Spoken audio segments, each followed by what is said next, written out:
Well, it's Tuesday, October the 21st, 2025. A beautiful morning to you. Welcome to the Morning Brief. I'm FG-Kanu.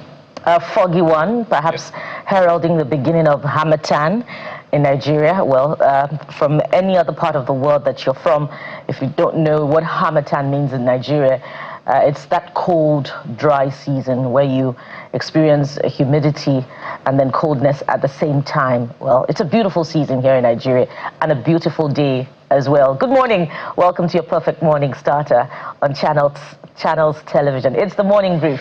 I am Bukola Koka Kayode. A dramatic 24 hours it's been. But I'm choosing to focus on the fog this morning. No, because it was a shocker, really, and it seemed to just calm everything down. You know, a lot of people are rushing to work, trying to go about their business, whether politically, business-wise, or whatever, and the fog just appears and says, you know what, take it easy, okay? Don't drive too fast. Very important, because visibility is reduced naturally with that. Take your time, you know, maybe get some warm clothing, but not for too long, because it gets too hot. But yes, indeed, Bukola, aside the fog, there is a lot of things happening across the board. But I must say that this might be some sort of relief, albeit maybe temporary, for residents around the area which the Ogun State government has asked people to move to higher ground. And just yesterday, the Ogun State government put out a statement asking residents of areas including Magboro, Alagbole, and others to relocate over looming flood. In fact, the commissioner in Ogun State gave out the statement. That's Commissioner for Environment, Olaoresoya. We'll get to that, but just to give you an update on the environmental situation across that area, Magboro, Alagbole, Makogi, Kajola, part of Abeokuta, Lafenwa, Enugada, and the rest. Please, this advisory is coming from the government of Ogun State. Says that from October the 20th, which was yesterday, to November the 3rd, there's going to be some sort of overflow of Ogun River. So please let us prepare. All right. Speaking of overflow, Bukola, the political situation is overflowing. Let's start with the People's Democratic Party, PDP. You know, one moment, the PDP says we're working to, you know, ensure that we close ranks and, you know, just ensure that all of the infighting stops. Yes, we're losing governors, but we're stronger together. We had Mr. Olugwangba on the show. Last week rather. We said, don't worry, things are getting better. Only to hear that the national secretary of the party, Mr. Samuel Anyanwu, says that the signature on the letter notifying INEC of convention, that his signature was allegedly forged. So we understand that he's petitioned the DSS, INEC, and all of that, saying that his signature was forged. I'm sounding like a typical Nigerian here. I don't get it. I don't understand it myself. Mr. Anyanwu says his signature was forged. Mr. Olugwangba addressed journalists yesterday, and he said the claim that the signature was forged are totally untrue. He maintained that the national secretary signed the letters. So who's telling the truth and who's not this morning, Kayode? And this is coming ahead of the reassurance, you know, by the Oyo State governor that the national convention of the party will go as planned in November. As a matter of fact, he staked his, if you like, integrity on it when he said, blame me if the national convention of the party does not go ahead, hold me responsible. So which forces in the party do not want that national convention to go on as planned? It appears that the party, the leadership of the party is still divided over who takes the reins or over the progress of the party. And this is despite assurances coming from Mr. Olugwangba that indeed all is well, PDP will be strong, and, you know, things will go ahead as planned. But, you know, and this is also coming amid the court order that has maintained that the status quo should hold, and that means that the national convention should not go on. So it appears as if there are forces more powerful that do not want the PDP convention to go on, and indeed do not want the House to be to stand, Kayode. And I think this just points to what we've always said. You know, for a lot of people in politics, it's not really about the people, right? For a lot of politicians, it's not really about the people. It's about what can I get? What can I, you know, just get for myself? Because if this were about the people, you'd see all of them closing ranks as an opposition, that is, that's meant to present a viable alternative to Nigerians. This will not be a time to do all of the back and forth, because what is obvious is that there are those who want to ensure that the PDP is crippled and doesn't, you know, play the opposition role effectively and efficiently, clearly. And some could say it's even everyone that is just sticking to their guns and saying, well, this is what I want and this is what must happen. But what do the people want? The people want credible alternatives. And I think if this is at the table or on the table for the PDP, for example, it shouldn't be hard to bury all of these differences and move on. But anyway, just to say that this is another page in this endless chapter of the PDP's woes, and I think that the PDP should do better. But speaking of doing better, the Vice President has been speaking very highly of the fight against corruption, saying, well, we're doing great, actually, when it comes to the fight against corruption. The Vice President, Kashim Shettima, said that the EFCC has recorded 7,000 convictions, 500 billion naira assets recovered. And this was him essentially saying, for those who have said, well, we're not fighting corruption, people are joining the APC so that they get protection. So this was the Vice President's evidence in that sense, to say, well, we are fighting corruption. He was speaking during a 3-day capacity building workshop for judges and justices, which was organized by the EFCC and the National Judicial Institute in Abuja. By the way, he represented President Bola Tinubu. And at that event, he was quoted as saying that as an administration, I believe that was the EFCC chairman who spoke and said that 7,000 convictions has been recorded by the present administration in the past 2 years. And he went ahead to say this enabling environment is evident in the impact that has been made, and the EFCC continues to recover assets in excess of 500 billion naira. So that's the progress that has been made. But has that progress, you know, translated into better accountability? For instance, Nigerians could ask, where have the recovered assets gone to? Which areas have the recovered assets, been, transferred to, such that the people can benefit from this? Those are the questions that would come through for Nigeria, from Nigerians. And does the international community, as a matter of fact, agree with the fight against corruption in Nigeria? Recall that last month, the U.S. mission in Nigeria said high-profile Nigerians who are involved in corruption, not even convicted, involved in corruption, would be denied visa. And that was part of the greater or broader approaches of the U.S. government to insist on good governance, and perhaps remotely help the fight against corruption back home. So those are the issues, if you put them in proper perspective. But the administration is beating its chest and saying, oh, we're fighting corruption effectively. And speaking of which, the other day, just 2 days ago, yesterday, I cited the Kogi State governor at that Kogi rally for President Bola Tinubu, who is, of course, being tried right now by the EFCC, and he had rosy cheeks, was looking very good. In fact, it didn't look like there was a corruption trial. Well, just to mention it. Kayode. Well, so the Vice President was speaking at that event. Yes, in fact, at that event, he also referred to, I'm talking about the former governor of Kogi State now, Bukola. He also referred to President Tinubu as an angel in that sense. But let's take a listen to Vice President Kashim Shettima. You saw him there. What he said about the convictions, how he said 500 billion naira has been recovered in 2 years, 7,000 convictions in 2 years. Take a listen to him.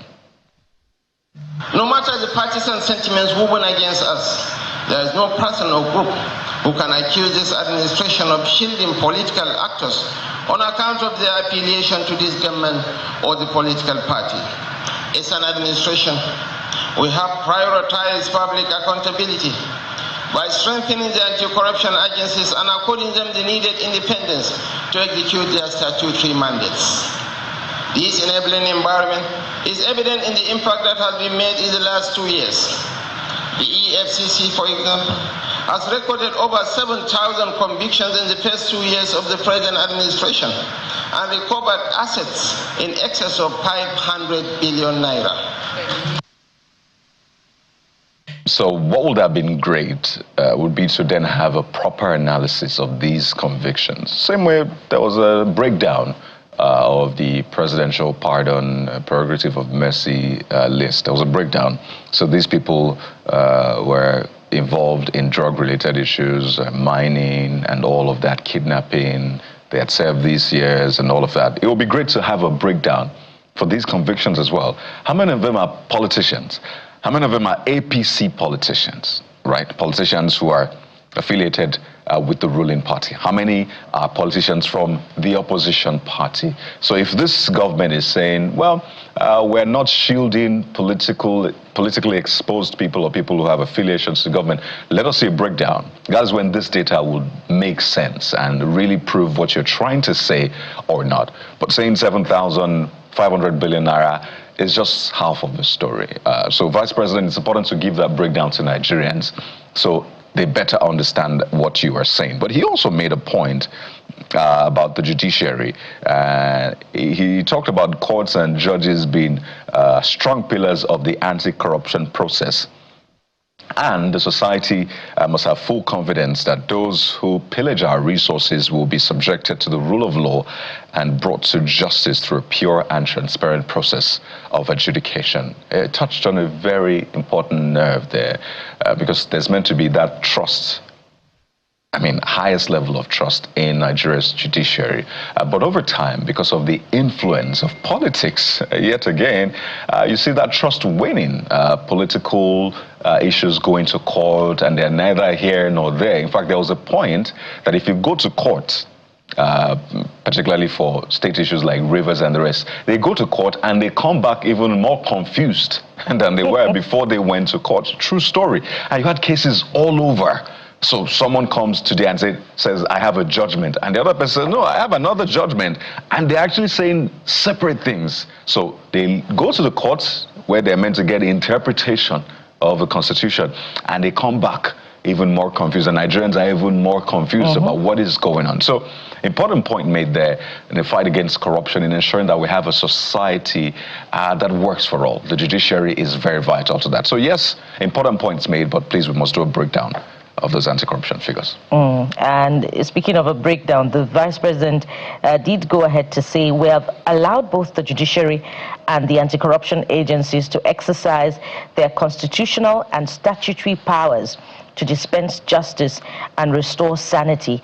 The evidence is before your eyes. We cannot claim to have excelled in our pursuit of a transparent system if we do not live by such examples. And you were talking about the court judgment, the ASUU local government case is a classic one.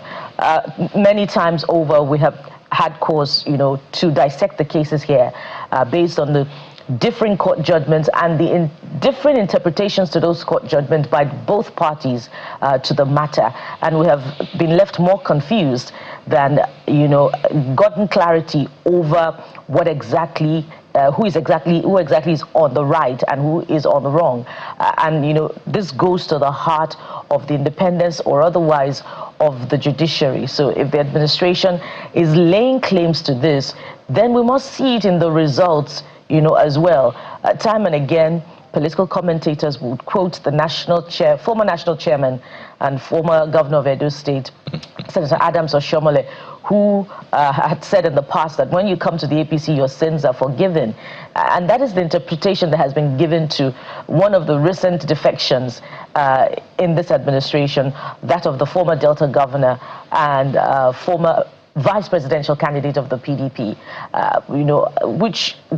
Whose defection was curious. Many are asking, why would Delta have gone to the APC, and not just the former governor, but the current governor, and indeed the entire structure of the PDP went to the APC. And so questions are being asked as to whether, it's a repeat of the same case. Perhaps, the EFCC had been used to intimidate the former governor, because questions were being asked as to, the management of the funds of Delta under the last administration in the former PDP government. So we must be clear, there must be evidence to show that indeed the judiciary has been made independent. Anti-corruption agencies are not tools in the hands of the administration to intimidate the opposing party, such that everyone can be on the same page. If the administration is beating its chest to say that indeed it has been transparent and it has allowed the machinery of the judiciary and the prosecuting agencies, to act independently. So really, those are the issues. If they leave more questions than answers, then indeed it's an ongoing debate, and the jury is out there over whether indeed there is independence of our institutions. Kayode. Big questions to answer for governments, the people at the helm, for the politicians, for those in the judiciary, at the vanguard of fighting corruption, and you and I. Everybody needs to answer those questions, because at the end of the day, we're actually all a part of it, one way or the other. But hey, let's walk you through what we have for you on the program today. Yesterday was a big day, particularly in the nation's capital, Abuja. Businesses were crippled. Movement was a headache because of the Free Nnamdi Kanu protests. The security deployment in Abuja yesterday was huge, from the police to the NSCDC to the military and all of that. So it was quite a major day yesterday. You saw Mr. Moyele Sowore and Mr. Nnamdi Kanu's lawyer, his brother, and others protesting on the streets of the nation's capital, Abuja. In fact, there were protests outside the country. So today on the program, we'll sit down to have a conversation about the issues that have been raised, some of the sore points from yesterday, and really the court process itself. Because at the heart of this is a court process that has lasted for about 4 years plus now. What does the law say about that whole court process, and what is meant to be done to ensure that the right things are seen to be done? So we'll find out today on the program.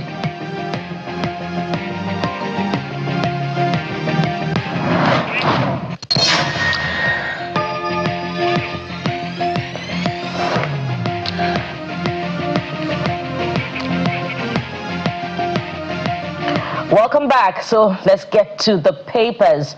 And of course, they cover sufficiently the protests in the federal capital yesterday.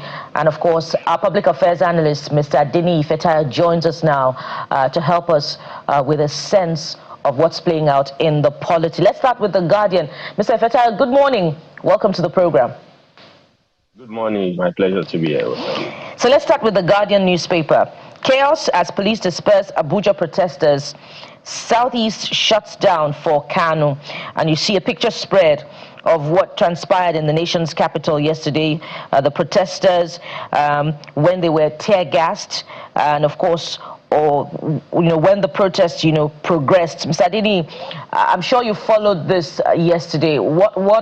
How did you receive this protest, particularly, the treatment of the protest by the security agencies? From the statement of the police right from the beginning, it shows that it's going to be brutal, if I may use the word. And I think every citizen, they have right of association, gathering, as long as they are not bearing harm, they are not disturbing the peace of the society or community, as it were. And of course, it's recognized you have freedom, to protest. I think the police, they didn't do their job. They are supposed to protect life and property. And if the police are supposed to protect the citizens are the one firing tear gas or whatever it is against those who are protesting peacefully, I think is uncalled for. they've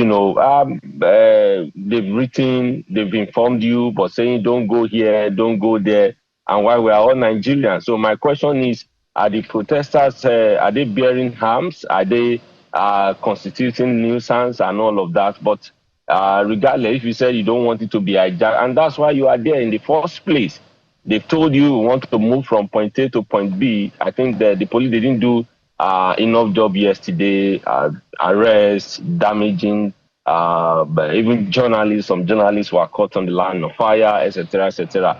But I think this is not what we signed for, and I think apart from the international community that are watching, if we are putting government in place and they cannot guarantee the right to protest, right of association, and all of that, they are there in the first place to protect life and property. But doing otherwise is uncalled for. And also, of course, just like you said, the judiciary sometimes it looks as if the more you look, the less you see, because when you look at their judgment on this side, they will be speaking as if they are doing the right thing. You look at it on this other side, they somehow contradicting and leave the citizen confused. So I just feel that they should put this matter to rest. If you say you charge somebody for reason, whether treason or not treason or whatever it is, dispense judgment, let's know where we stand. And of course, in all of this, there is a judiciary too needs to be cautioned. Let's know where we are going so that this matter will not be prolonged. But of course, the right of citizens to protest is enshrined in the Constitution, and government should maintain that. There you go. It's a big one, really. It's a test of this government. And I know that the government has a lot on its plates already, but the president has said, don't pity me. I signed up for this job. And that's why we have government. That's why they're being paid. That's why they were voted there to do the tough job. Vanguard also follows suit. You see Abuja grounded, the front page of the Vanguard newspaper, as security men tear gas protesters. Residents angry, workers stranded, police barricade roads, ASUU Villa under tight security amid protests, police arrest Kanu's lawyer, brother, and, the explainers just go on and on. You have about 8 or so explainers right there under that story, and there's even more on the inside pages of page 5. We had the police spokesperson yesterday speaking with Channels Television, and he said, and in fact, I want to quote him. In his word, he says, you see, the FCT is very big. You can protest anywhere, and your voices will still be heard. It will still be reported by the press. These are critical infrastructure that needs to be protected. And don't forget that these are places that protests have happened in the past and things were destroyed. Benjamin Hundeyin went and said, we have records of that. So it is our duty as an agency to protect lives and property to ensure law and order. The police spokesperson, Benjamin Hundeyin, speaking yesterday on that. Does that maybe present a side of the police? Does that balance things for you? That they were trying to just ensure peace? To me, it's not. To me, it's not. It's not as if the whole nation want to gather in Abuja that the police will be overwhelmed. Since you said you have the experience in the past, so what can you do to avoid that is get more men on ground. If you are being outnumbered, you cannot control things in the past. Those are the things, that's when you do your analysis. But it's totally uncalled for, firing tear gas, peaceful protesters. Yes, of course, if the protesters, they are the ones constituting nuisance, you can say then the police can move in. You can say, oh, let's imagine 50,000 people showed up in FCT, in those areas they want to protest. How many men can we deploy? It's just like you're having an election in a state. The police will now come out and say, we are releasing 20,000 or 50,000 of our men. I think that's what they should have done. Not that as a citizen, you don't have right to go and protest in this particular place. You don't have right to go and protest in that particular place. That is not justified. As far as I'm concerned, I think next time they can do better. Since you have the experience in the past, put more men, sensitize them. Oh, you are coming tomorrow, please don't come with this plastic, don't come with steel, don't come with harmful equipment or devices and all of that, sensitize them. It's not a matter of, we need to disperse them and all of that. Are they saying they cannot just provide security. They can't secure 10,000 gathering. They can't secure 5,000 gathering. If it were to be during a political gathering and all of that, they put all their men there. That's what we are talking about. So for me, what he was saying that because in the past we have the time of when they gather, things had happened this way, then put men on ground. It's as simple as that. It's not a rocket science, but dispersing those harmless, peaceful protesters in the name of, oh, you don't want them to go to this institution, you don't want them to go to that place, is uncalled for. The only thing for me, I don't know actually because I was not on ground, was that when they said that they are blocking road, that it was protester. I'm still trying to get how true that is. In as much as you want to protest, of course, there should be a right away for those who are going to work. As Vanguard reported that so many workers were stranded, roadblocks and all of that. I'm sure police too, they did their own to block the protester from gaining entrance to some certain places. Provide adequate, space, movement and all of that for those. Even road safety as well, they should also be involved. Or for those who don't want to join the protest, they want to go about their daily activity, they should be allowed to do such. But apart from that, I don't think that one is called for to shoot them and say because of the past experience. Put men on ground. Are they saying few individuals can outnumber a Nigerian police force? No, I don't think so. And we could go over the police's position expressed through the Force PRO yesterday on the program and wonder, what lessons we have learned from the hashtag EndSARS, particularly with the protests coming on the 5th anniversary of the EndSARS protests. And we see yet again a repeat of the same style of treatment, handed down to protesters who are exercising their constitutional right. But we'll be looking expansively at that subsequently on the program.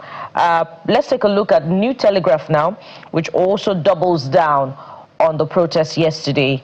We see the front page of New Telegraph there. Perhaps we've exhausted that conversation as much as possible.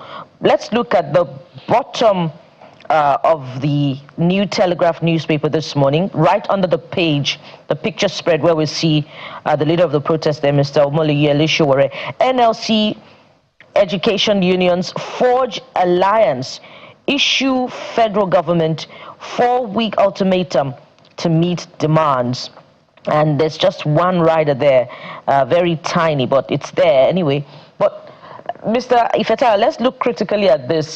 This has not been lost on Nigerians, despite the fact that, the protest to free Nnamdi Kanu now went on yesterday. ASUU is still on strike, and the unions are coming together. This is not the first time that the NLC is solidarizing with the Academic Staff Union of Universities. But the question is, how much weight is the NLC able to bring to bear in its support for ASUU? Will it make a difference in ASUU's agitation for this long negotiated yet unresolved 2009 agreement? Well, for me, it's better, like they said, a tree does not make a forest. I think what NLC are trying to do is just to add the voice to one of the critical sector of our nation, which is education. They said the best legacy you can leave is education. So coming together is just to tell the government that please put these things to rest once and for all. You have been on it. You said, like you said, in 2009. Promise has been made but has not been kept, and people are working in a condition that is uncalled for. Salary are being owed or allowances, so to say. So I think government can just come clean. If it is one of the things that this government can bequeath the nation, that I resolve the issue of ASUU or education sector once and for all. Also, don't forget that even the medical practitioner workers, their issues are also there. I think it's something that they can put an end to. But if it is to approve bulletproof or buying cars or increase the allowances of these politicians, they will do that in a jiffy. But something that I've lingered on, I think if government is serious, this is one of the things or one of the critical sectors that I must look into and solve it once and for all. But NLC coming is just to have their voice that we share in your pains. We can understand, we know how the government behaves sometimes. So I think it doesn't go on a full-blown strike because they issue for a federal government 4-week ultimatum to resolve their demand. I think if they are wise enough, they should do that because Nigerian we lose a lot from embarking on strike rather than working and trying to put our nation, our economy together. Okay, this Nigeria is next, Mr. Fetayo. Also leads with that same story of the protests in Abuja. I think that's one of the biggest stories in Nigeria today, clearly. We'll see how things play out today, but I'm sure that Abuja residents do not want a repeat of the roadblocks, the hassle. You should have seen the traffic in parts of the nation's capital yesterday. Early morning traffic. You'd think it was Lagos. In fact, Lagos... you know, I wouldn't get into that this morning. But the story that catches my attention is at the bottom of the front page. It's about the elections, the coming election in Anambra, counting down now to next month when the governorship election would hold in Anambra State. And you see, INEC holds PVC distribution mock accreditation, Anambra 2025. A lot of people have said this is a big test for the new INEC chairman, but it's also been said that, hey, these plans were made already. On the one hand, it will be the resident electoral commissioners that will really handle these elections anyway. So as to whether or not this is a test for him, the jury is out there. But for this election, do you see any change, any major upturn coming up in Anambra election? I never say never. We have seen a sitting president being dislodged in the course of our election, and that's the beauty of democracy. They should let the people's vote count, and not just an electoral commission that will decide or that will play a huge role. It's also a test for the new INEC chairman to say that we'll be independent as much as possible. We'll let the voice of the people, the vote of the people in Anambra to count. We'll make sure everything that is needed is being adequately provided for. I love the fact that mock accreditation, so look at if there's any loophole, and I want the people of Anambra to come out to embrace the mock so that they can highlight some of the challenges that they might record, so that in the next 1 month, INEC can put his house in order, so that to make sure they give Anambra or Nigerians, because it's like a test, what we are looking at as polity gather towards 2027. Well, although we are not talking about that, but for the people of Anambra, the new INEC chairman have a job in his hand, and he must get it right for Nigerians to have confidence in INEC coming, whether Anambra election or the 2027 election, because it's been said in some corner that most of the time people's vote does not count, and the issue of vote buying should be dealt with, not just arresting and say people let's shame them publicly. What I mean by shame them publicly, those who have been sentenced, this person committed this atrocity, is being convicted and is being sentenced, so that it will serve as a deterrent. And they should do more of orientation to all the stakeholders involved when it comes to Anambra 2025 governorship election. Well, we're counting down as it is, and we'll see how things play out. But we really hope that the narrative of elections will change in Nigeria. More participation, more credibility, and just having a peaceful process that is rancor-free, where the loser will congratulate the winner, as the INEC chairman said, Bukola. And where there will be zero element of voter inducement. Of course, that would be the beginning of Uhuru, not the middle or the end, but perhaps the beginning of Uhuru for our electioneering process. But we're watching very closely and counting down to November 8, the D-Day for the governorship election in Anambra State. This is where we drop the anchor on the newspaper review segment. Thank you so much, Mr. Nnamdi Kanu, public affairs analyst, for coming through on the newspaper review. Thank you. It's my pleasure to be here. Well, the electioneering process is not just what is critical to our democracy. There's so many other elements to it as well. And we're going to be unpacking those elements in this next segment. Coyote, over to you. Well, let's take a break. And when we return, we'll bring you the segment. Stay with us.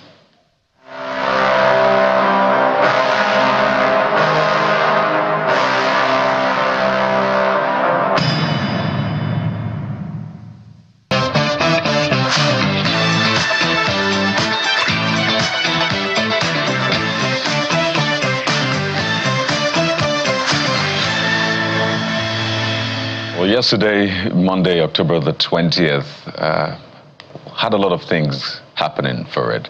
First, it was the 5th anniversary of the EndSARS protests, particularly the incident at the toll gate. And then there was another protest in the nation's capital, and even in other parts of not just Nigeria and outside the country, the Free Nnamdi Kanu protest.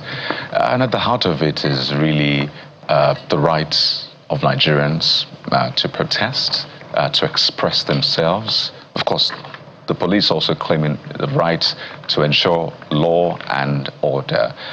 Amidst all of this is a conversation around what we really want out of all of this as a people, as a government.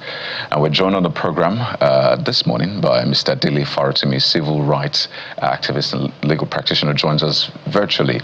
Good morning, Mr. Farotimi. Welcome to the program. Morning. Thank you for having me. It's a pleasure. Well, good to have you. I wonder what you make of all of the events from yesterday. I know from time to time you were putting out messages on social media. What was your own interpretation, first, of the EndSARS anniversary, the protest, the Free Nnamdi Kanu protest, the response by the security operatives, and what this means ultimately for our nation? Well, I think the first thing is that we need to learn to pay attention to what the Nigerian state does more than the things that it says.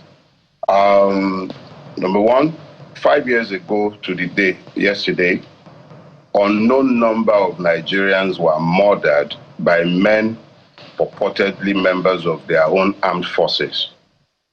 It is a sad commentary on the country we have built that up till today, we can't even agree on the facts because the truth is staring us in the face, but men are still arguing against the grain of the truth. Second thing is that when you pay attention, you see very quickly that after 25 years, going on 26 years, almost 26 years now of our democracy, the Nigerian victim, who we euphemistically refer to as citizens, do not even have the right to express their pains. I'm not even talking about their rights, their pains. Yemi Adamolekun was assaulted at the Lekki toll gate exactly 5 years after the state killed men and women there. Those who were protesting for the freedom of Nnamdi Kanu were serially assaulted and tear-gassed in full glare of everybody just yesterday. Meanwhile, in this same blessed country of ours, terrorists, euphemistically referred to as bandits, are riding and trooping colors in full glare of TV cameras, granting interviews and laying down conditions for peace to a state that is complicit in the mess that has overtaken it. But those who are asking that a person who was abducted from another country, been granted bail by the court, they're saying, look, free this man. Even the politics of it should have informed the rulers of Nigeria that it's not good for optics, that you have real terrorists who have borne arms, killed multiple numbers of persons, completely unrepentant, who are busy walking around free. But a man who has carried the genuine grievance of his people, you may not like his methods. That's a different ballgame entirely. But how do you complain about his methods when you are mollycoddling even worse? And you can't even find the grace or the sense, common sense, to bring peace in the country and find a way to free the man. So I am all for the right of citizens to protest, but unfortunately the Nigerian is not a citizen. And the Nigerian state advertises it and reinforces that message every day. So what do you make of the other line of the argument, just to have a well-rounded conversation that says, well, the court has adjourned till October the 23rd, has asked the defendant, in this case, Mr. Nnamdi Kanu and his lawyers, to defend themselves, and they have until, I think, the 30th, thereabouts. In fact, the court granted the requests for him to have a meeting with his counsel outside of the DSS. I think that should happen today by 12 noon or between 9 and 12 or thereabouts. So for those who are saying, well, this matter is in court as well, how about really presenting the case in court and ensure that the right things are done from his counsel's case. And I think the jury will be out there. Nigerians will see that you did your work well in the court. And of course, the judgment is left to the honorable justices, but at least you presented your own case. So for those who are saying allow the court process be exhausted, what do you say to them?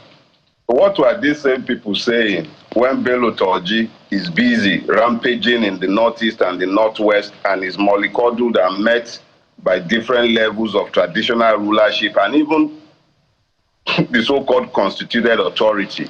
Local government chairmen are sitting down. Nigeria has created a situation where there seems to be two parallel justice systems.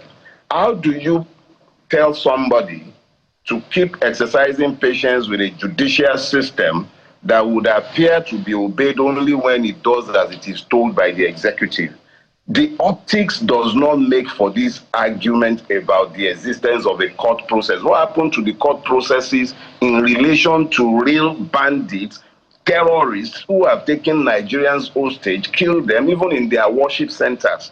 How do you have this conversation about having one subject itself to a justice system that is manifestly unjust and incapable of delivering justice, whilst telling the other one to ignore the fact that there are worse criminals, even in terms of crime, that are being ignored? It is the double standard that makes this argument difficult to stomach. There is a judicial system, quote and unquote, but that judicial system is completely blind to the crimes of one, and in the other one, you find a dissonance that suggests that, okay, so it's okay to treat this one like this, but it's fine to treat the other one in that manner. It is the uneven scale that makes this argument inequitable to even present in the first place. If everybody are treated the same, then we can have this discussion. But in a situation where it is clear, if it is so nauseatingly clear, it is difficult to even have a rational argument where one is saying that, oh, there is a justice system to which Nnamdi Kanu must be subjected, but that justice system, it is gagged, it is blindfolded, it is handcuffed in relation to others. That is not a position I'm able to argue. And in any case, who says we can't walk and chew gum at the same time? It is the inalienable right of those who are truly citizens to protest and show their discontent to their rulers. I don't believe that those who protested have done anything wrong. If anything, I think the Nigerian state is advertising serious double standard that is not sustainable. What do you think this government is scared of? Do you think are the concerns or worries of this government? Because you've talked about this also working politically for it to be released. This would be a major political point for this government. So what are your thoughts about the government's fears? Well, I think it is easy to elicit the truth when you look at the objective realities. October 20, 2020, Nigerians were protesting peacefully, waving flags, singing national anthem. They were murdered in cold blood. That is the response of the Nigerian state to those demanding to be treated as citizens. The entire protest was EndSARS. SARS was the brutal, and it remains the brutal arm of the Nigerian government in enforcing impunity in Nigeria. But the state did not address this concern. Instead, it murdered those who were demanding to be treated as citizens. Every time Yele Sowore and his cohorts come out to protest something or the other, you see the Nigerian police in full force, always ready to murder, to kill, to maim, every time Nigerians demand to be treated as citizens. But when you look at this way, the same Nigerian state treats bandits, quote and unquote, terrorists, Fulani militia, murdering Nigerians in the full glare of everyone, you see complicit silence by the state. So it's easy to say what the Nigerian state is scared of. The Nigerian state is scared of being subjected to the rule of law and being accountable to its victims. The only time you see the Nigerian army and police flex muscles is when people are demanding to be treated as citizens. those who bear arms against the Nigerian state, who murder citizens in their beds, in their homes, on their farms, nothing ever happens to them. The Nigerian state is constantly talking about repentant terrorists. We have the most successful de-radicalization program in the entire wide world. We should be exporting it. But it is in Nigeria that those who presume to demand to be treated decently as human beings, governed and protected by law, are serially assaulted and murdered. Chinedu Agwu is there in prison in Owerri today. What was he saying? He criticized the governor. That is the country we have built. Those who need to be afraid of the Nigerian state are those demanding that it should treat them both as citizens and as human beings. But those who go around marauding and killing Nigerians regardless of their ethnicity or religion, the Nigerian state has no problem with those ones. So the Nigerian state is afraid of having itself yoked to the rule of law and having the citizens, quote and unquote, treated as citizens and no longer as victims. That is what the Nigerian state is afraid of.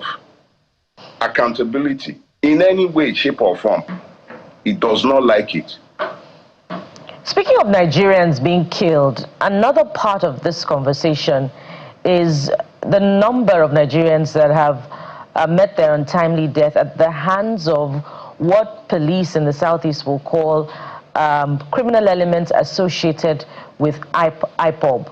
And at the heart of this is also the Simon Ekpa factor.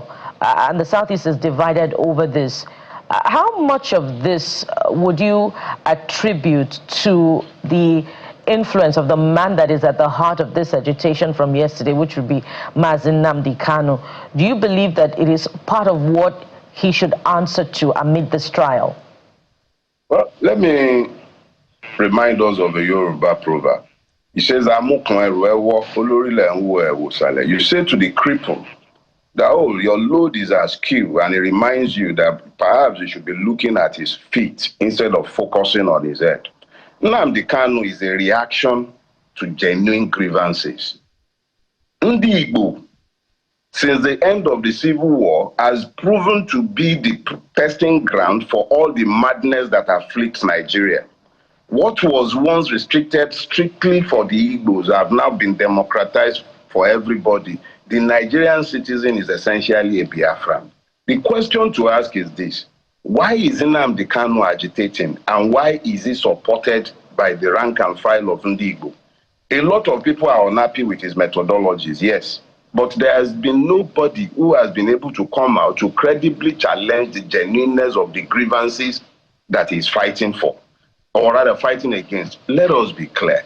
We can bellyache about his methods from now till kingdom come, and I have been very vocal in condemning his method. But nobody in their right mind can argue against the fact that Ndi Igbo, just like every other Nigerian who is not a member of the ruling class, has been seriously marginalized in Nigeria and is not even treated decently like a human being. So if we want to talk about the criminalities that has also affected that struggle, let me remind you that it is in this country that we started hearing how Asari Dokubo has been contracted by certain states to act and bear arms on behalf of the Nigerian state. He said as much inside the council chamber of the Nigerian state in Aso Rock at the beginning of Tinubu's regime when he was there vibrating. We don't even know and cannot say for sure whether this madness can be traced directly to Nnamdi Kanu and his cohort. I am not his lawyer. I'll let his lawyer undo that. But the fact is this: there is no way to say with certainty that state-sponsored actors are not equally involved in the madness that has overtaken the Southeast. And if you are going to deal with that madness, you would have to go to the root. What is causing the grievances? What is at the root of the grievances? What is it that the Igbo man is complaining about? Why is it that this place has remained in turmoil? If it's just about Nnamdi Kanu, it will be over. You've had him locked up for like 3 years, and even before then, he was mostly on the run. So the point is, take away the grievances, and the agitations will dry up. As long as the headlines persist, the fingernail will remain blood-stained. That is a reality. Nnamdi Kanu might not be to your taste, but you should ask yourself, and I'm saying this to everybody who might have reason to have quarreled with him, as I have, why is his agitation resonating with his people? Because it is true. So if the Nigerian state is interested in dealing with the criminalities and everything, let it go first to the root of the problem, the inequitable treatment of Nigerians. It is just unfortunate that the Igbo man is the one we are speaking about, but there is nothing that hails him today that does not hail each and every Nigerian regardless of where they are. It is inequity that is at the root of everything. His agitation does resonate with the people, and you know there were reports that the Southeast was also represented yesterday, but that's one side of the story. There were also protests against the release of Nnamdi Kanu. We saw some people from the Southeast carrying pictures of those who had been killed in the past few years. But let's talk about another critical part of it, Mr. Farotimi, which is the court order that the police cited repeatedly so yesterday during our sister political program. How do you view this court order against the backdrop of Section 40 of the 1999 Constitution, which guarantees Nigerians' right to protest? And what does this mean for the fate of protest in Nigeria? Number one, this question should help you to see the lie that is called Nigeria. Constitution. That is suggestive of something that the people came together to give to themselves. A band of bandits wrote what you are calling the Constitution, and the section you are citing is as useless as the persons who crafted it. And I would explain myself.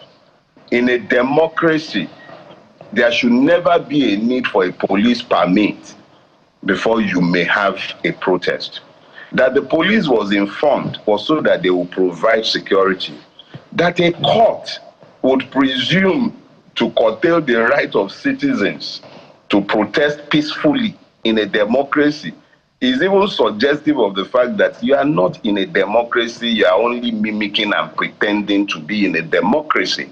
It is actually completely unheard of that in a democracy, citizens are required to obtain the permit of their paid employees before they may congregate peacefully. So when you talk about the police and the order it was waving around, I'm sorry. Obasanjo was the president of this country, so was Jonathan. And you don't have to listen to Dele Farotimi, you can listen to the professor of law, Oshibadu. Our judiciary is unfit for purpose. It does exactly as it is told by the executive, and it does not serve the cause of justice. So that they are brandishing something and waving it around, you cannot restrict it. A order is only as useful as its lawfulness. You can say people should, you can arrest those who are violent in protesting, you can arrest those who break the law, but there should never be a situation where you are saying citizens cannot protest. So that the Nigerian police was busy waving an order around. I have been the victim of a court that tried me and sent that remanded me in prison custody on a non-existent law. So what kind of law court order is going to stop citizens who are not out for violence from peacefully showing their displeasure with the government? Why I don't join protests is because I know that they are merely protesting to the deaf. How do you tell the deaf you don't like what is being done to you? A person who is intent on not hearing you, why are you wasting your time shouting at him? It's a waste of time. The Nigerian state is deaf. It does not listen. So those who protest to the Nigerian state, when you talk about protest, it's suggestive of a person saying, no, I'm not happy with what you are doing. And he keeps saying, I'm not happy with this, I'm not happy with this. The expectation is that the person to whom you are protesting have the capacity to hear you, and having heard you, he will recalibrate and do the right thing. It has never happened that the Nigerian state recalibrated and did the right thing. EndSARS, they changed the name to SWAT. Today is RRS. It is the character and nature that has not changed. The Nigerian state does not change anything for anybody. It is not interested in policing those who presume themselves to be citizens. It doesn't care. Oh, Mr. Farotimi, quite a number of issues to unpack. I was just looking at one of your posts that you made a few days ago. You talked about a campaign of violence and displacement in northern and middle belt Nigeria, saying it constitutes a calculated, current and long-running genocide against Christian communities and other religious minorities without any reasonable doubt. This is a conversation that is burning. Perhaps in the coming days we'll get to unpack it. But if you were to just speak one line, because we're totally out of time, but that caught my attention. One line to that. Let me be clear about this. I am not one of those waiting for America or some other country to come and save us. It is up to us to save ourselves. And I don't need Renault's prepackaged American to tell me the truth of what I have been shouting in my country for over 6, 7, 8 years. There is a genocide going on in Nigeria. The Nigerian state is complicit in it, and the victims are largely Christians and other minorities in the Northeast, in the Northwest, and in the Middle Belt. I don't need the Americans to tell me that. And I don't need the Americans to establish the complicity of the APC and the Buhari junta. It was Baraje that told all of us in Nigeria, heard him say it in 2016 at his 70th birthday anniversary. The APC imported terrorists into Nigeria. Right. Commodore Lawume was sat in your studio when he informed the whole of Nigerians that as far back as 2016, a list was compiled and given to President Buhari of sponsors of terrorism in his government.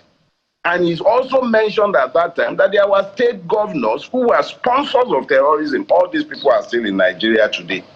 I don't need the Americans to tell me what I have seen, what I have heard, and what eyewitnesses have told me. The complicity of the Nigerian state has been established beyond reasonable doubt. And it should stop lying to itself and face the fact of what is before us.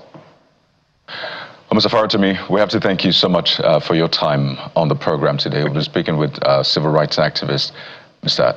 Dele Farotimi. Thank you once again. Thank you very much for having me. We'll take a moment now, and when we return, we'll take a look at the legal side to this. There's been a case in court since 2021, went all the way to the Supreme Court, and it's still being heard. What does the law really say? So Nigerians can get to understand the workings of Nigeria's legal proceedings. That's in a moment. Stay with us.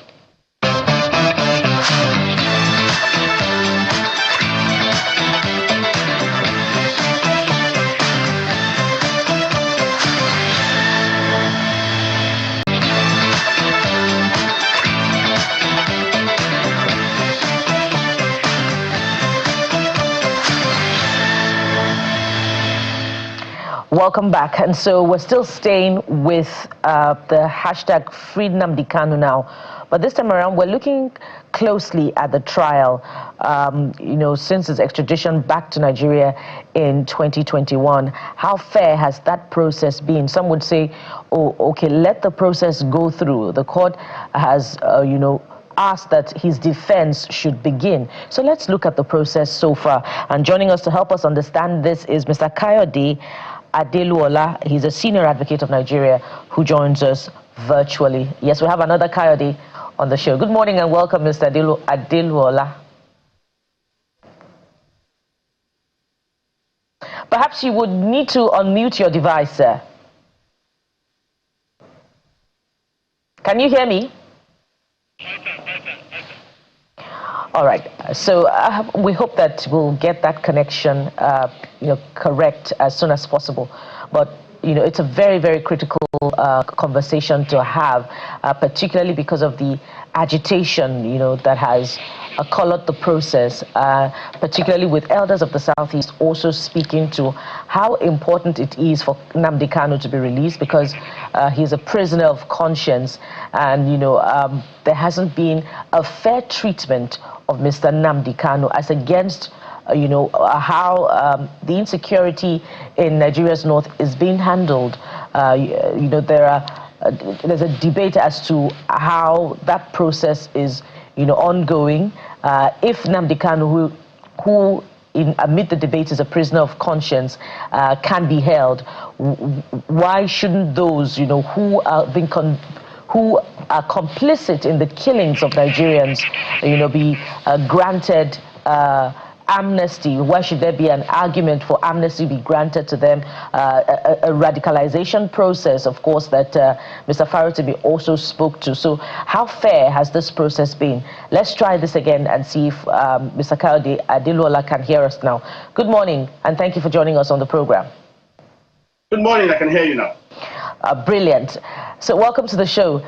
Let's look at the trial from the beginning up until this point.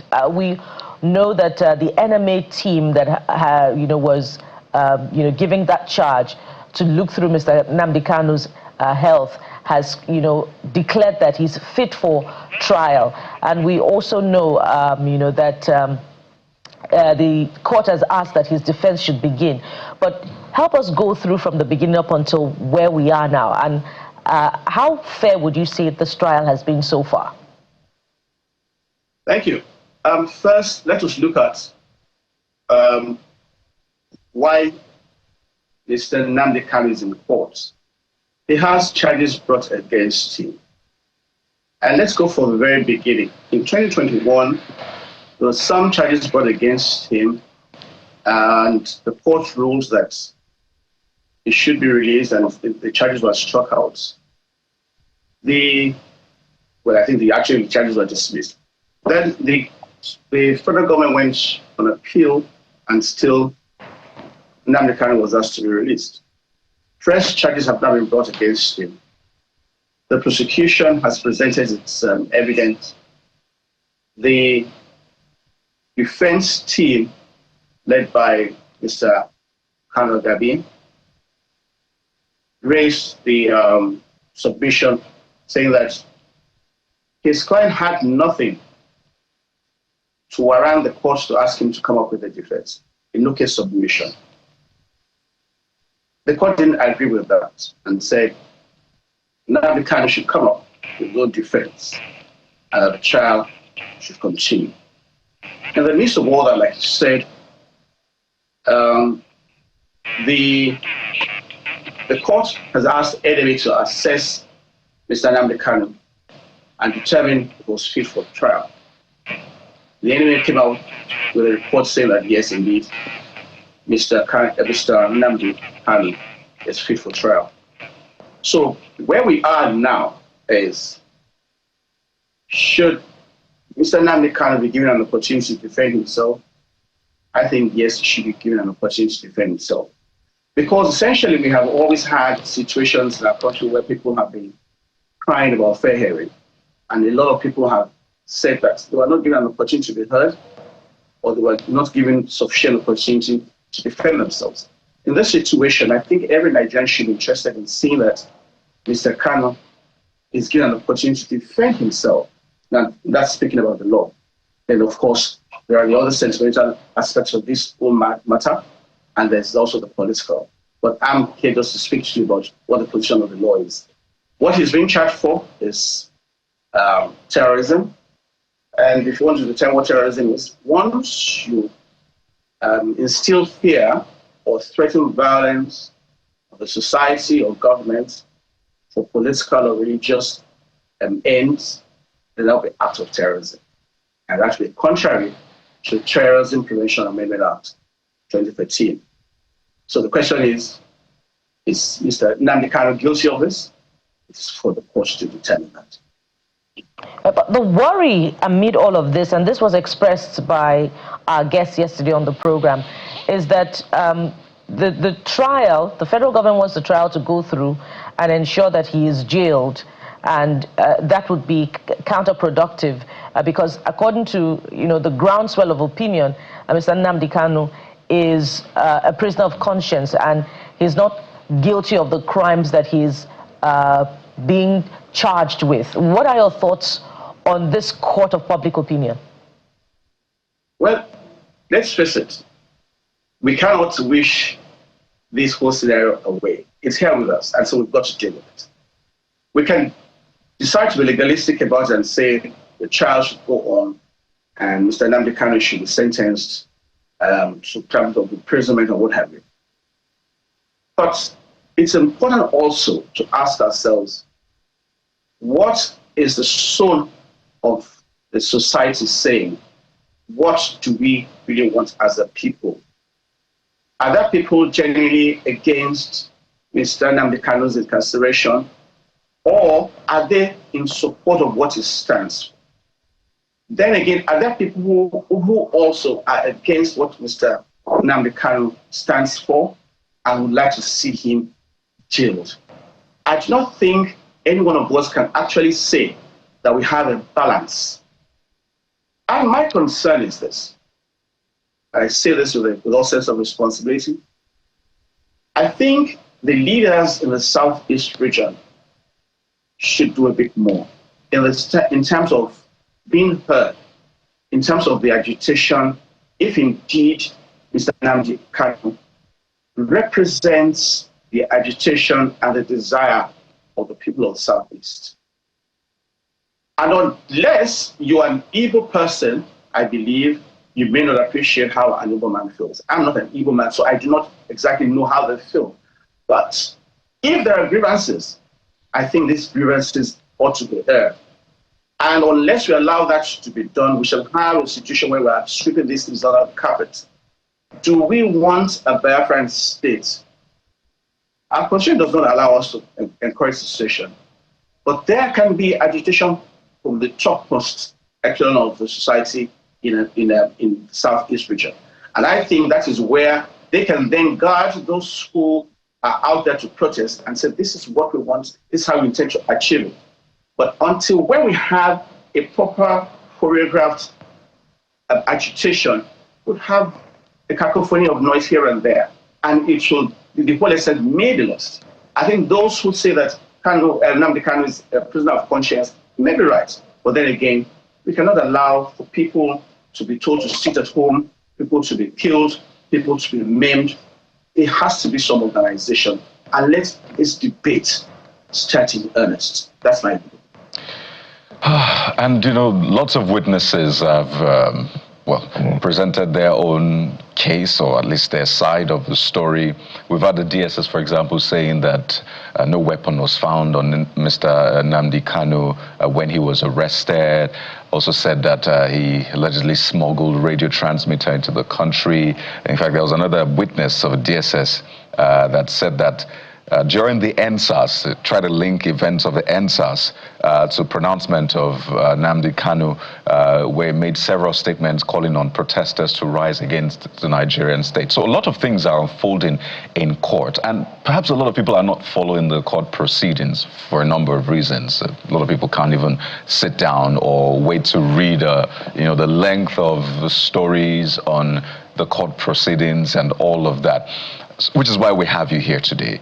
I recall, I think it was in 2022, the former Attorney General of Federation, Abubakar Malami, was speaking to the decision of the appeal court then to discharge and acquit Mr. Nnamdi Kanu. And the Attorney General then said that, well, he was discharged by the appeal court and not acquitted, which is why we then saw the case going on and on and on. For those who say that at least the federal government should have obeyed the appeal court, whether it was discharged or not acquitted, but at least shown obedience to that court order, do you also see the federal government dropping the ball there? Because a lot of people point to that and say, how about you obey that court order before you then implement or at least continue with the case? What are your thoughts to that? Like you would hear a lot of people say, the law is an us. Now, I think, yes, indeed and in truth, the federal government should obey every court order. But of course, we've had situations where some of our governments and powerful individuals omit to obey court orders. But in a situation such as that of Mr. Nnamdi Kanu, if he's charged for an offense, the charge is brought before the court, and then goes on to the Court of Appeal, and the Court of Appeal says he should be discharged, and then he commits a fresh offense. Nothing stops the prosecution or the Minister of Justice from bringing another charge against him. in respect of those new acts of terrorism which they're accusing him of. But having said that, I believe that Mr. Nnamdi Kanu should be given an opportunity to defend himself. And I have no doubt in my mind that those who are handling his defense, especially led by the most respected Mr. Kanu, will be able to couch a formidable defense for him. And it will be nice to see that at the end of the day, justice is done. Now, justice being done is in the interest of the larger society, not just for that of an individual.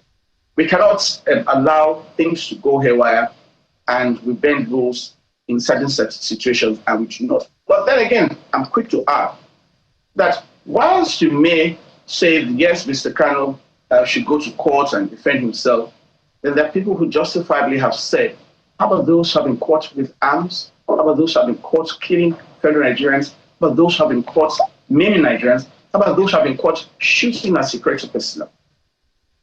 So there has to be a balance. That's the full essence of justice and the hard jurisprudence. So let me quickly... There has to be a balance in such a way that anyone who steps out of the courtroom or goes into a court will feel that what is good for the rules is also good for the Ghanaian. Indeed. I know you have quite a busy day as senior advocate, but I want to quickly put this in as we wind down.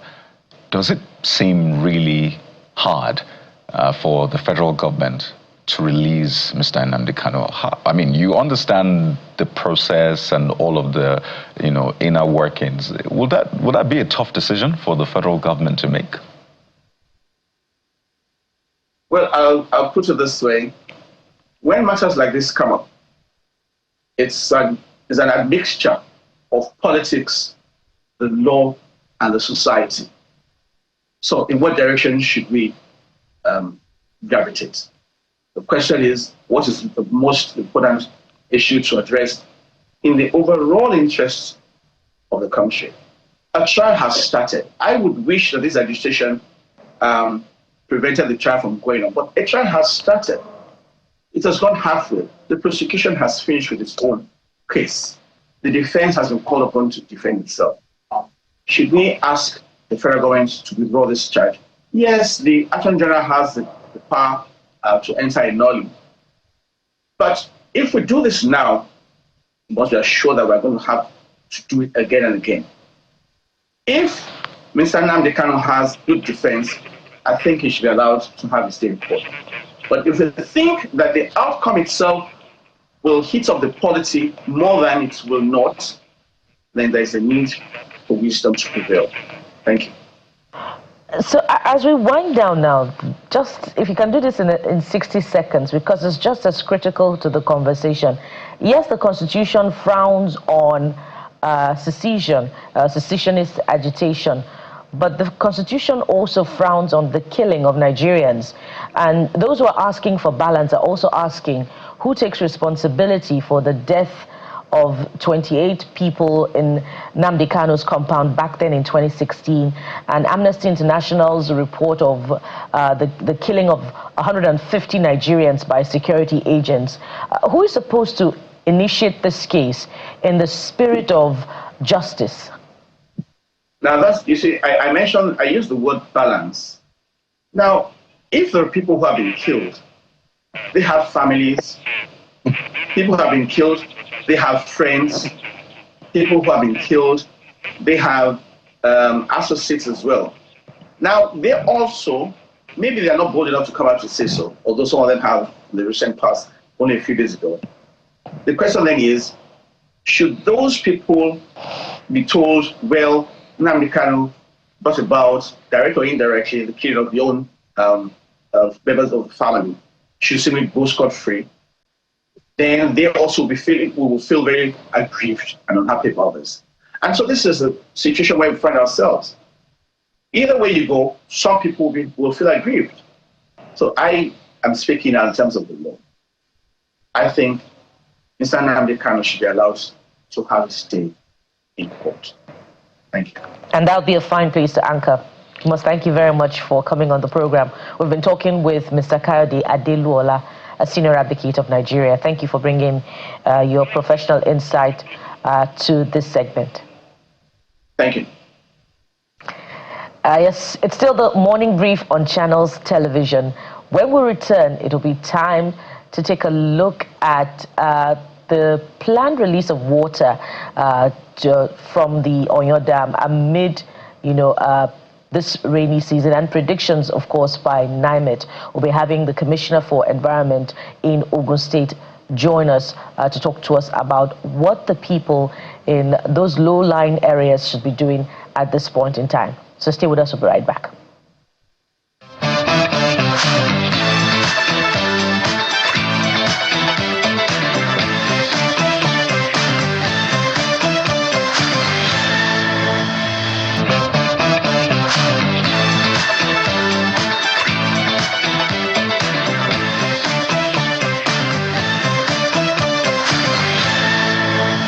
I must say, a lot of people have not gotten over the events from October the 20th, 2020, in spite of the fact that it's been 5 years, particularly those who were involved in the protests, those who were on ground at the toll gate, a lot of young Nigerians who were really a part of this movement. This morning, maybe not to put a closure to it, but to see how close we are to getting some sort of closure. We're joined by Mr. Akin Olaoye. A lot of people know him as Akin Tollgate. His handle online speaks to that, and he joins us virtually on the program today. Welcome to the show. Good morning, Kaide. How are you doing? Right. I saw what you put up yesterday. Quite an emotional write-up, quite lengthy as well. And, you said that you're left with survivor's guilt and a bit of appreciation of the brave youth that stood defiant in the face of tyrannical Buhari and his minions. Those were your words. Quite strong words there that you used for the now late former president, Muhammadu Buhari. But incidentally, just recently as well, another video resurfaced of Edmond Obilo interviewing Chief Bisi Akande, where he said that, the EndSARS protest was even targeted at now President Bola Tinubu, that it was targeted to bring him down in that sense. Now you were part of it. What do you say to that side of the conversation, saying that his businesses or businesses affiliated to him were targeted and all of that? Is that revising history for you, or another side that we shall also consider? So to be fair, to be sincere, I think there's been a lot of reflections on many sides. I think it will be sad that people are trying to attribute events from the shooting at the toll gate, maybe hoping to score political points or to perhaps absolve themselves of responsibility. I think for a lot of us that were there at the toll gate, we didn't even know what was going on outside of the protest grounds, days, weeks after the shooting. For some of us, we're still in the dark in terms of, who gave the orders, what was the federal government's position. And I think, two things to say here very strongly. The statement attributed to elder statesman, Bisi Akande, where he said the EndSARS protest, and I think I recollect him using the word obedience, was to bring down now President Tinubu, I think is false. That narrative is not one that I would sit by and allow anyone to propagate. On the other hand, in my post, as you saw on Twitter, because as I said, I deal with survivor's guilt many times. There are people that walk around saying, it was a hoax, it was a green screen, they were acting. I'm sitting here in flesh, and I can recount all of the events from that day, saying it did happen.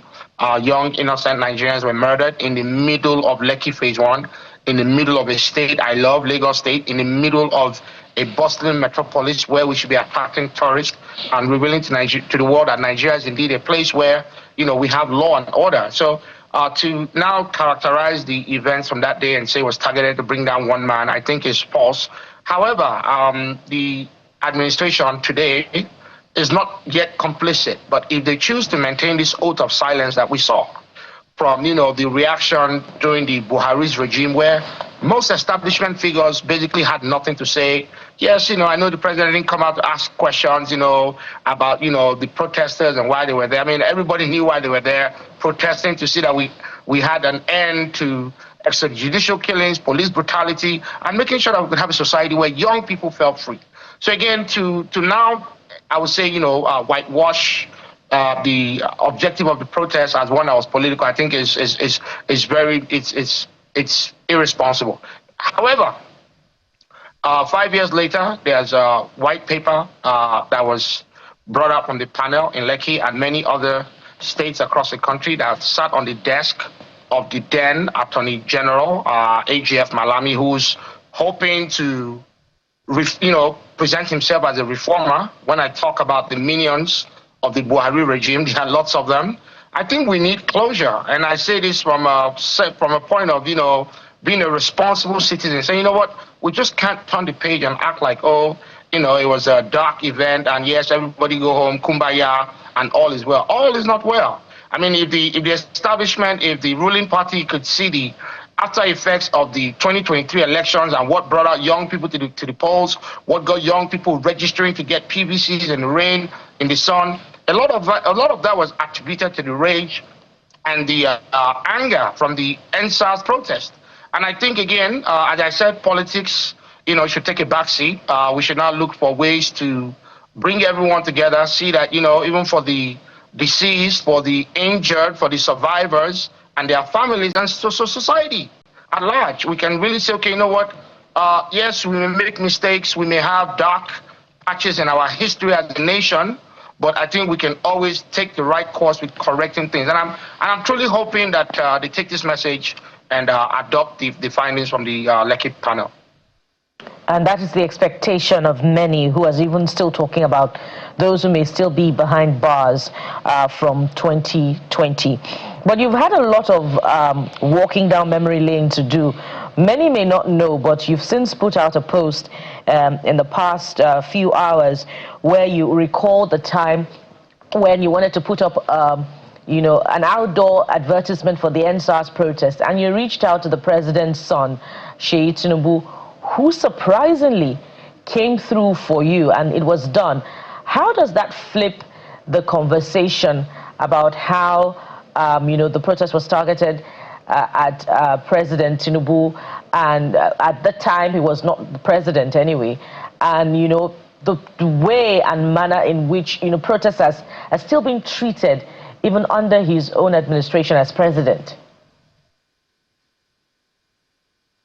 So I think it's I would say this. I'm not part of the ruling party or the government. I only operate as an active citizen. Yes, indeed, I came out and I began sharing excerpts and untold stories, as I call it. There's a lot more, that I will reveal in the next few days. There were a lot of individuals, relatives of prominent figures in the APC administration, in the Buhari government, that were very, very pro EndSARS, were at the protest grounds, donated, volunteered. But again, because people, are related to government officials does not mean that they are culpable for, I would call it, the sins of the figures in the administration, the then administration. Now, myself and Seyi were not very close at the time, and I enjoyed sharing that piece of information just to show that, regardless of what political differences are, when people do things that, are human, it's always good to tell the story. And I think I did that just to, really reveal the fact that, we may wear different stripes politically, but for that EndSARS, during the EndSARS protest, there was a lot of solidarity that people would not have imagined. Coming out of the shootings weeks and months after, all kinds of theories. I'll say this, right? If you're looking at, sort of this new angle to the events that occurred, I'm going to come out, in public and ask, why are we scared of asking these tough questions? Why are we scared of putting people in front of cameras or maybe hauling them to courtrooms and saying, hey, what was your role, in all of those dark events that occurred? I think, if this administration is really, focused on really seeing that, as they claim, they want to unite Nigeria, there's still a lot of unanswered questions for many of us in certain corners. And I think there's not a youth across the country of any political stripe that, found the events of that day to be horrific, that's saying, you know what, at least we need some closure. Because again, where we have a country where people are not held accountable, I'm not saying drag anyone by the neck or, hang them up from a pole, but let's ask these tough questions. And I said something in my post. I said, if this administration does not do it, or the next one, there will be a generation that would come in and take action, and they may be ruthless. And I say this because, history replays itself time and time again. So that's one piece. Now, on the other hand, there are lots of individuals that were very, very, very supportive of all of the efforts pre and post, Lekki Toge shooting. That, I think for me, as I begin to reveal some of that, people will be shocked. Oh, wow, I never knew this person played such a huge role in terms of, looking out for, the injured, even the families of victims, really making sure that they could get some type of relief. I'm very proud of, the work people did. I mean, some of them, if I begin to say their names, I'm sure they will probably be wondering why is he putting this information out there. But I want to do it because I think on both sides of the equation, whether you supported the protest, you agree with what the government did, we ought to understand that as a country that believes that we have a rule of law, we need to see that, again, we turn the chapter in the right direction. Indeed. And as we wind down, I just want to ask you, do you see something like this repeating itself in the nearest future? It's more of a yes or no question. I would say yes, of course. I mean, what you saw, I think there's this, perception that Nigerians are docile, we don't know what to do. We often act helpless, and, we don't understand, where we ought to stand up for ourselves. I'd say that is, a proper mischaracterization of who we are as a people. And I'd say, given the hardship, given a lot of the fact that, millions of youths are left unemployed, if we don't see solutions come around quickly, again, cutting down some of the, what I call hardships across the land, right, you might just have it repeat itself. So that would just be my feedback. Akin Olaoye, we have to thank you so much for your time. You're one of many Nigerians who still carry that night in their hearts. A lot of people have different experiences, from journalists who are targeted, to everyday Nigerians, to young people as well. And it's very important to get some sort of closure. But we must thank you in this build-up to getting closure. I must keep holding government accountable. Akin Olaoye joins us virtually. A lot of people know him as Akin Tollgate, and also the CEO of House of Lunette. Thank you for your time. Thank you very much.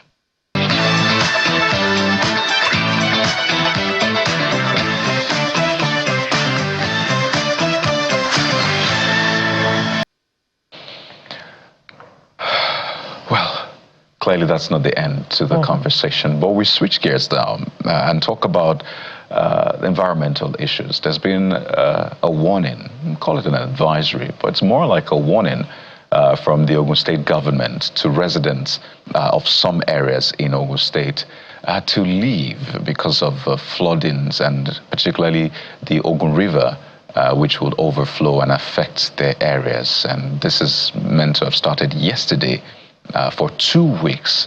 So today on the program, we'll be speaking with the Commissioner for Environment in Ogun State to give us, the latest about that warning, what is being done by the Ogun State government in partnership perhaps with the Lagos State government, because some of these areas are border areas, right? What is being done to mitigate the impact of this overflow, and how did we get here? What does the future look like? It's a very, very important conversation, and it's indeed one that everyone in those areas should be a part of. So if you're watching right now, you can also send us comments, questions if you have for the Ogun State government via that email address, which we'll see on your screen. But let's speak with the Commissioner right now. Bukola. Indeed, Mr. Olaoye, Commissioner for Environment, joins us virtually now. Welcome, Mr. Olaoye. Thank you very much. And thank you for having me. Now, take us through those areas that will be affected by this flood alert. And more importantly, I want us to talk to us about the management of the release of the water. which is what residents of affected areas often have reservations about, that it is the measure that is in fact significant and often compels them to leave their communities for the period, and it is not necessary if the water is measured in release. Well, the advisory we gave is not for the general. It's not a general thing. It's targeted at people who are living by the riverbanks and who are living within the wetlands, and that means the wetlands in Ogun State. You recall that Ogun State is also a coastal state. All right, and from the advisory we gave earlier in the year, in March 28th to be precise, we gave a broad advice to everybody to know about the two patterns of flooding we're going to have in Ogun State: the flash flood and the coastal and the river flooding. So, and in the middle of the whole season, we reminded our people what to do with the flash flood. Now we're in the second season of our flooding, which is the coastal flooding. Now, recall that the people we're referring to here are people who are living within the floodplains, These are people living in wetlands, and there's a natural activity that will happen during this period. Natural activity, there's going to be high tide. If you look at the tidal prediction, it's there online for everybody to look at. The Lagos Lagoon will rise by slightly over 1 meter this period. Now, when the lagoon rises, and this is where the inland water will empty itself into, now there's going to be impediment to flow of water into the lagoon this time around. Now, from Ogunshu River Basin or Oyon Dam receives water from the northern part of Nigeria. There has been a lot of heavy rainfall. That water is gravitating towards Ogun State into the lagoon, and Oyon Dam will receive this water. The dam cannot hold on to that water. The dam is not designed to hold on to water. So what the dam does is to hold water for irrigation and for other purposes, maybe electricity and the rest of it, and release it when you have excess water. That dam must release the water. They cannot hold on to it.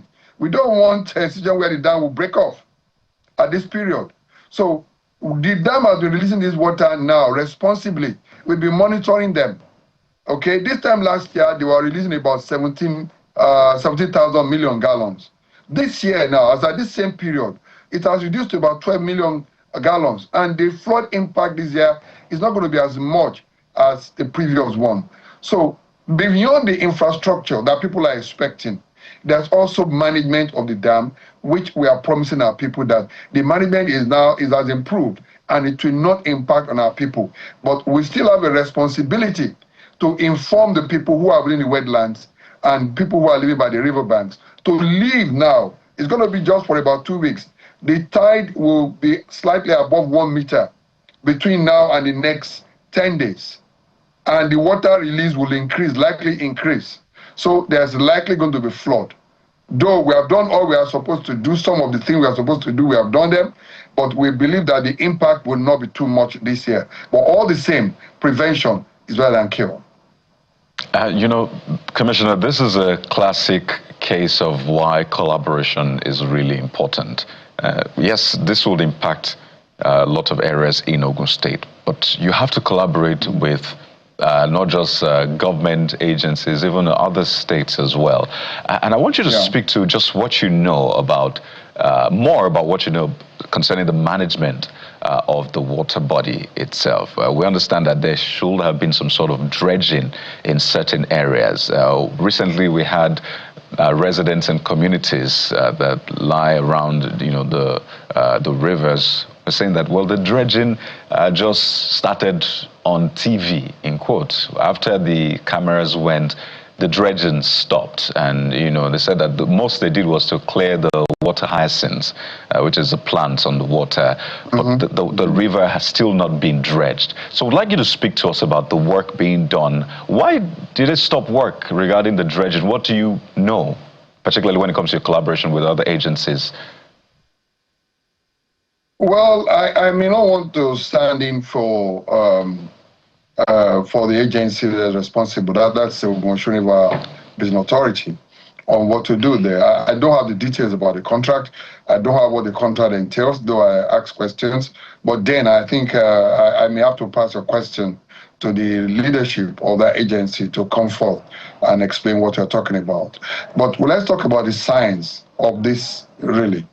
What are we dredging inside the lagoon?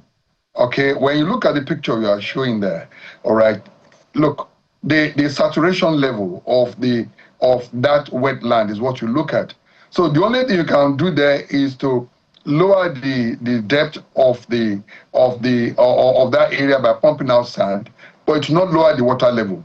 There's something called hydrostatic level. Water will find its level. Whether you lower it or not, the level will stay where it will stay. So even if you dredge that lagoon, that outlet there, I don't see it having much impact.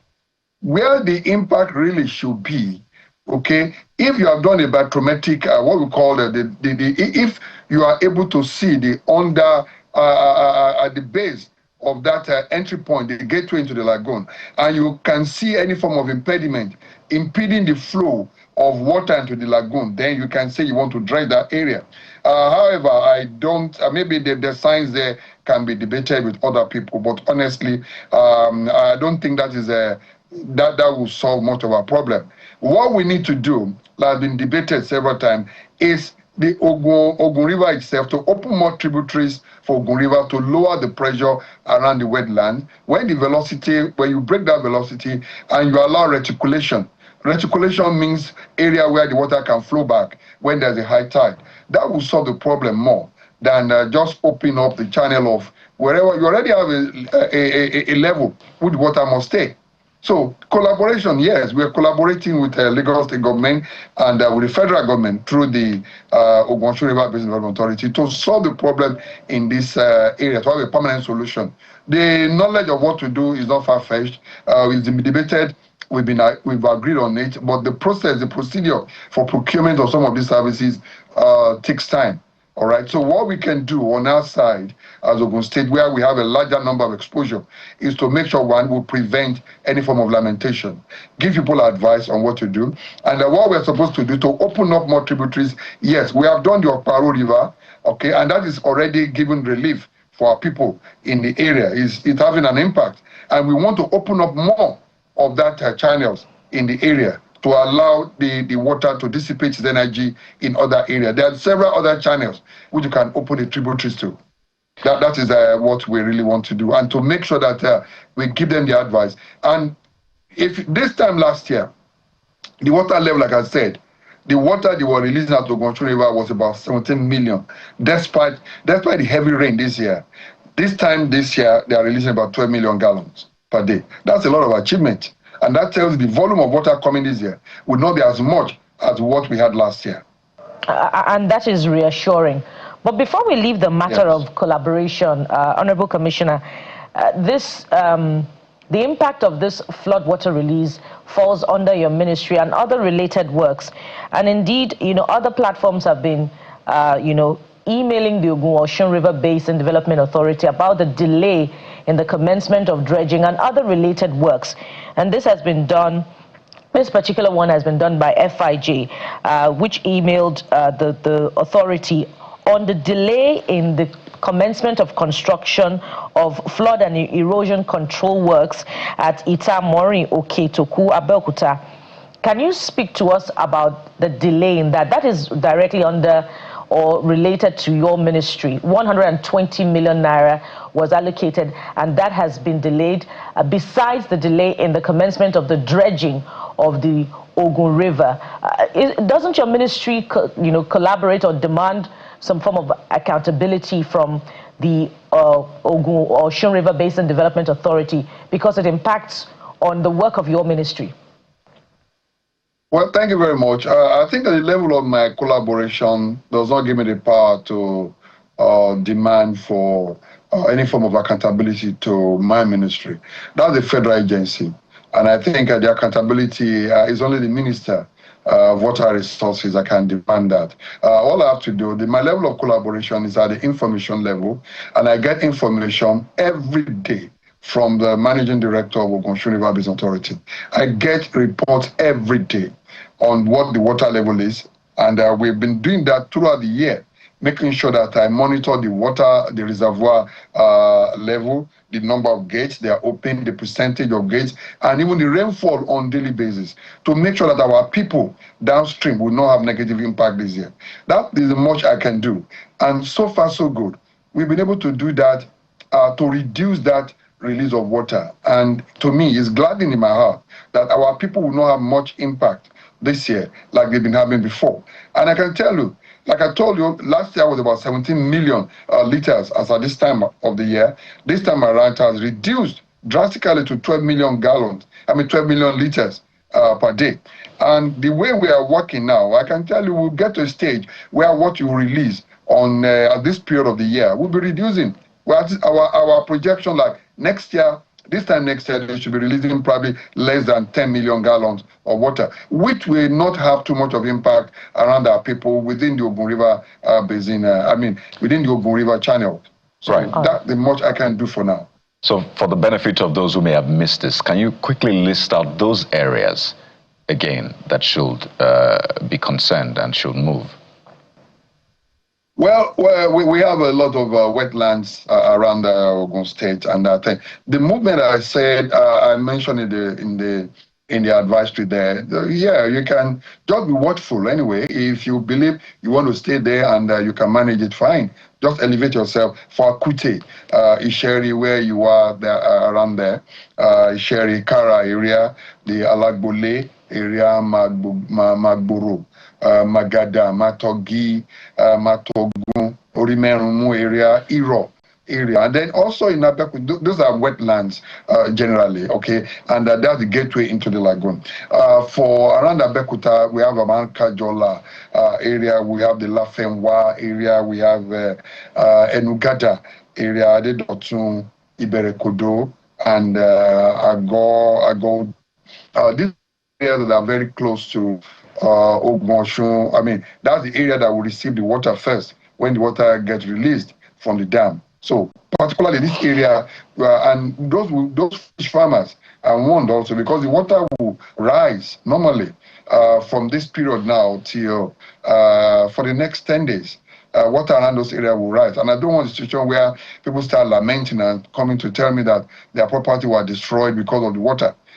We have given the advice now, shift for just about 2 weeks, and then come back later on to live there, if you must live there. All right, Honorable Commissioner, there's so many more questions to ask, particularly as it has to do with drainages and proper channeling of canals, but we must anchor at this point and leave you to reflect on that part of the conversation as well, because the people have talked about the governor visiting and promising that that will be taken care of to also mitigate the impact of the flooding. Mr. Olaore Soya is the Commissioner for Environment in Ogun State. Thank you for your time on the program. Thank you for having me. And that's where we anchor. Yeah. Because we've been talking about water. So let's anchor at this point. But it's important, yes, the drainages must be cleared and government must take the charge. I'm Kayode Kikulu. Thank you for watching. Well, stay with us through the rest of the day. Sunrise Daily is up next. We'll be back again tomorrow. I am Bukola Koka.